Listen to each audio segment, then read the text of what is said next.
It started with a simple, everyday inconvenience, one that, at first, seemed like nothing more than an irritating mistake. The protagonist, Alex, had been waiting eagerly for their Amazon package, a long-awaited replacement for their worn-out headphones. The delivery notification had come in right on time, marked as "Delivered, front door." But when Alex stepped outside, expecting to see the familiar brown box on their porch, there was nothing. A quick check around the entryway, behind the potted plants, near the doormat, yielded nothing but mounting frustration. Maybe the delivery driver had left it somewhere unusual? That had happened before. But a thorough search of the yard and the mailbox turned up nothing. Annoyed but not yet panicked, Alex pulled out their phone and opened their smart doorbell app. As the footage loaded, a sinking feeling set in. The clip played in crisp detail. The Amazon driver walked up, set the package down, took a quick photo for proof of delivery, and left. And then, less than 10 minutes later, a second figure appeared on the screen, a woman in broad daylight, marching up the steps without hesitation. With a swift motion, she snatched the package, glanced around as if checking for witnesses, and strutted away with an air of entitlement. Alex's jaw clenched. They knew exactly who that it wasn't just some random stranger, it was Kerren. The Kerren. The self-important, insufferable woman who lived just 2 houses down and had long held a reputation for being the neighborhood menace. She was infamous for her endless complaints to the HOA, her tendency to snoop into people's business, and most frustratingly, her habit of taking what wasn't hers. If there was ever any doubt, the footage erased it. There she was, wearing her usual oversized sunglasses and a smug expression, strolling up like she owned the place. She didn't even try to conceal her crime, no hood, no sneaky movements. She just grabbed the package and left, like she had every right to it. Alex could feel their blood boiling. This wasn't just about the package anymore, it was about the principle. Kerren had to be confronted. But they knew exactly what was coming next. Kerren wasn't just a thief, she was a master manipulator, skilled in the art of gaslighting. If Alex confronted her directly, she'd lie, twist the situation, and probably try to turn the blame around. Still, there was no way they were letting this slide. Determined, Alex stormed over to Kerren's house, fists clenched at their sides. They rang the doorbell, heart pounding, already bracing for the nonsense they were about to endure. A few seconds later, the door creaked open, and Kerren stood there, her face carefully composed in an expression of mild annoyance, as if she were the one being inconvenienced. "Oh, it's you," she said with a sigh, crossing her arms. "What do you want?" Alex wasted no time. "Kerren, I know you took my package. I have footage of you walking up to my porch and stealing it." Kerren's reaction was exactly as expected. She let out a scoff, shaking her head as if Alex had just accused her of something absurd. "Excuse me? Are you seriously accusing me of theft? That's ridiculous." Alex held up their phone, showing the paused footage of Kerren mid-theft. "Really? Because this looks pretty clear to me." Kerren barely glanced at it before rolling her eyes. "That could be anyone," she said dismissively.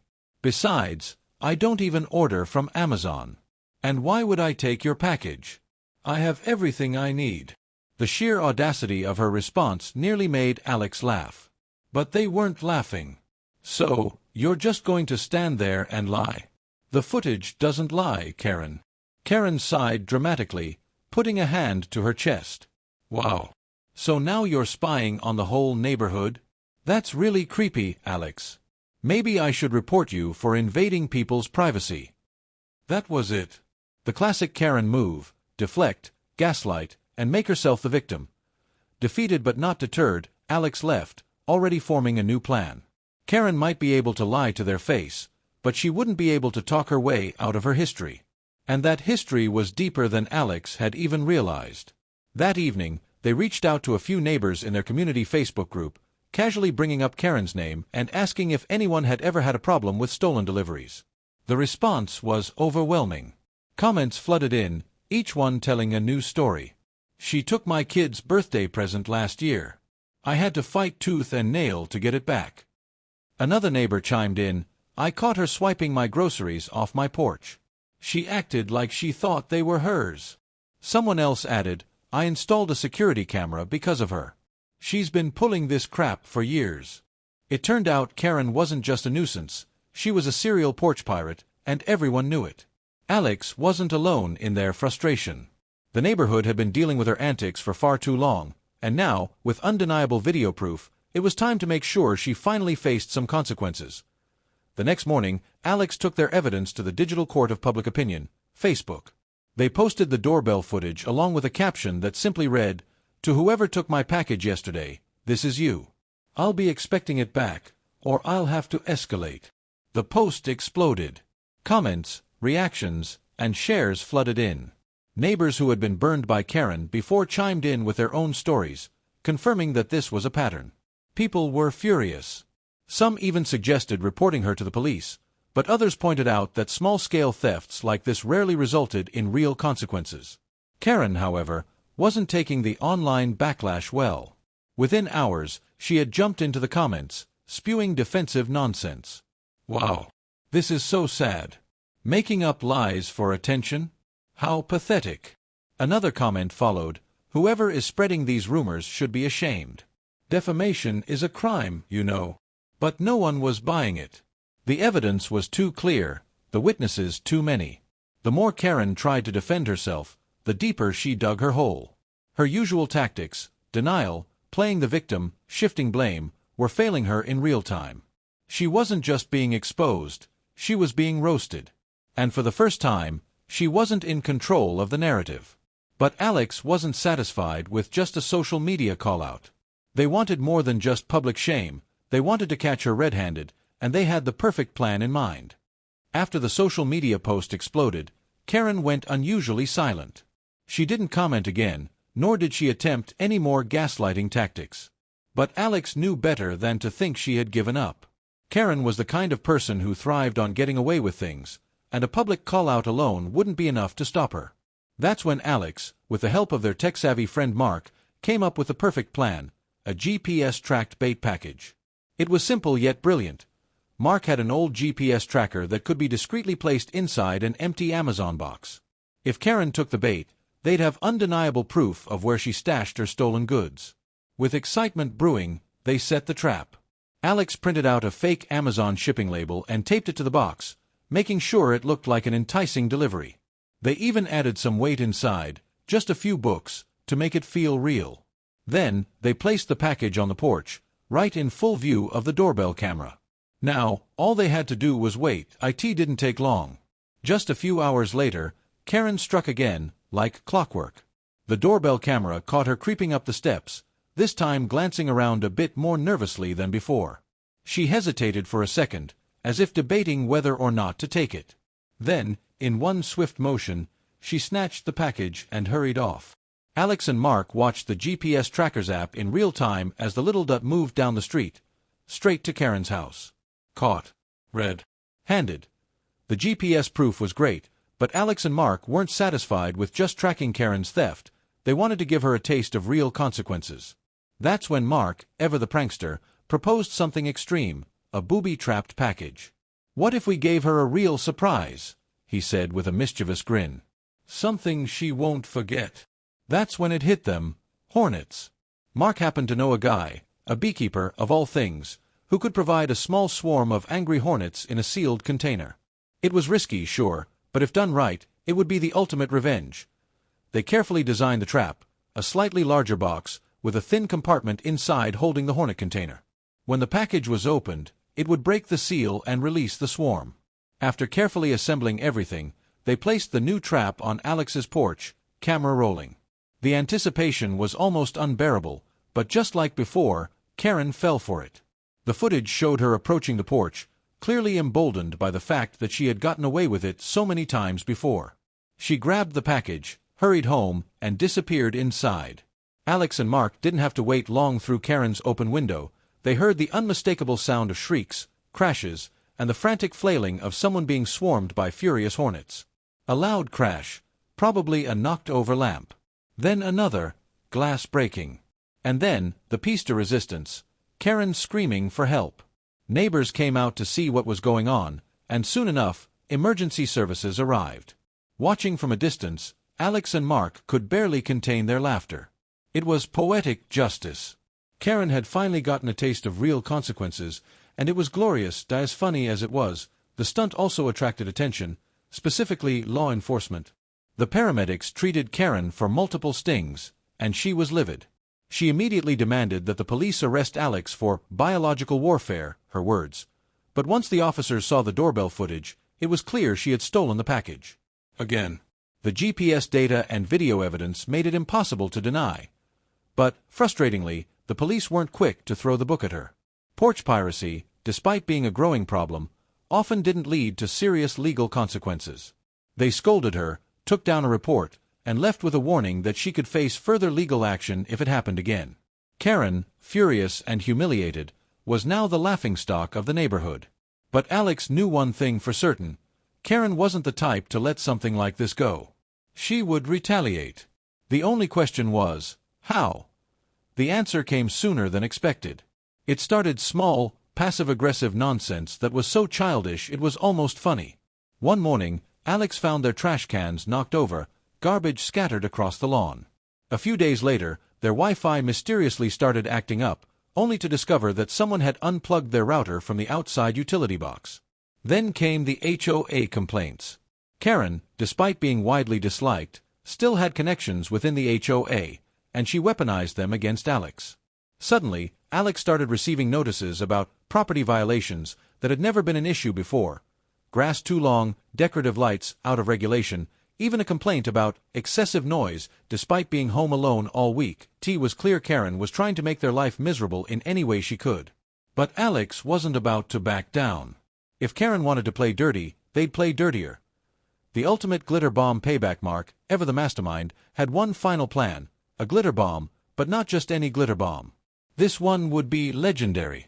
They took inspiration from internet pranksters and built a device packed with a high-powered glitter explosion mechanism that would coat Kerren in sparkles from head to toe, a fart spray canister that would release bursts of the most putrid stench imaginable, hidden speaker that would play a custom pre-recorded message mocking Kerren. After assembling the package, they once again placed it on the porch, this time with an even more enticing fake label, something expensive looking, like limited edition designer perfume. The trap was set, and, like clockwork, Kerren took the bait. The explosion was spectacular. Doorbell footage caught the exact moment Kerren opened the package inside her house, only for a blast of glitter to erupt, coating her and her entire living room in a shimmering, uncleanable mess. The fart spray kicked in immediately, filling the air with an unbearable stench. And then, the hidden speaker blared, "Enjoy your prize, Kerren. Maybe next time, don't steal what isn't yours." The footage was comedy gold. Kerren, now covered in glitter and gagging from the stench, flailed around, knocking things over in a desperate attempt to escape the smell. Within minutes, the footage was online, and it went viral. The entire neighborhood laughed at her misfortune. Even the HOA, tired of her nonsense, finally took action. Kerren's shriek of horror when the glitter bomb detonated was music to Alex's ears.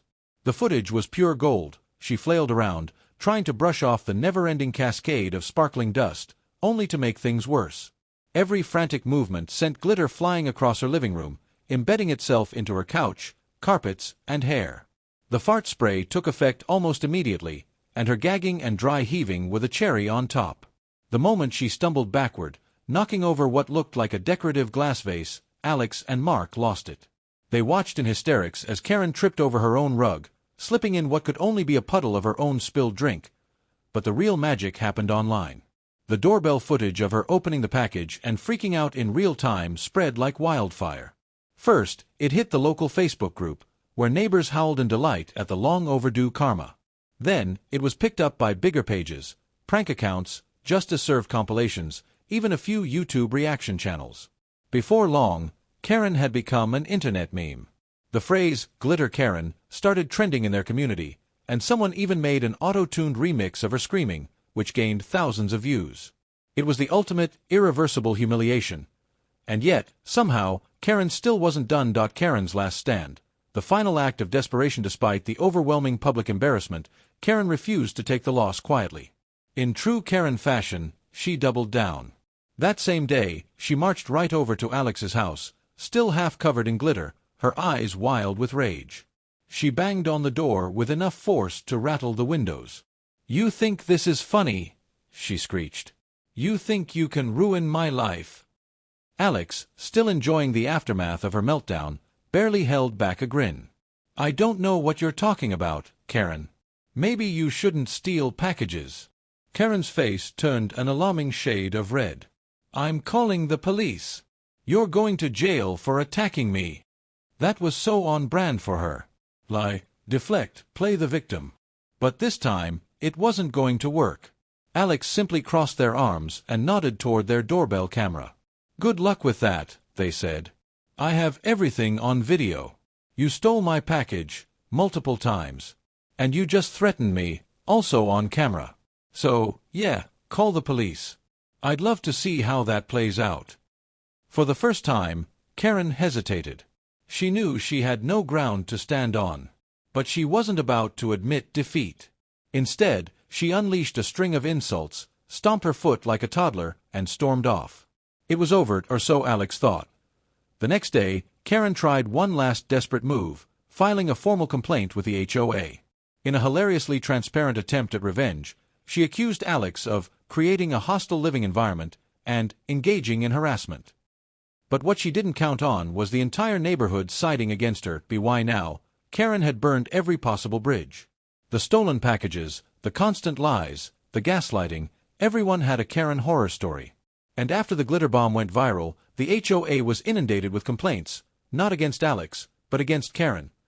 During the next HOA meeting, residents came forward one by one, sharing years of grievances. The time Kerren stole Christmas decorations from someone's yard. How she once called the cops on a teenager for walking too close to her car. The petty fines she got people slapped with over the smallest infractions. And, of course, the dozens of stolen packages that people never got back. The HOA, tired of the drama, finally took action. Kerren was hit with multiple fines for violating community rules. Stealing packages? Against policy. Harassing neighbors? Against policy.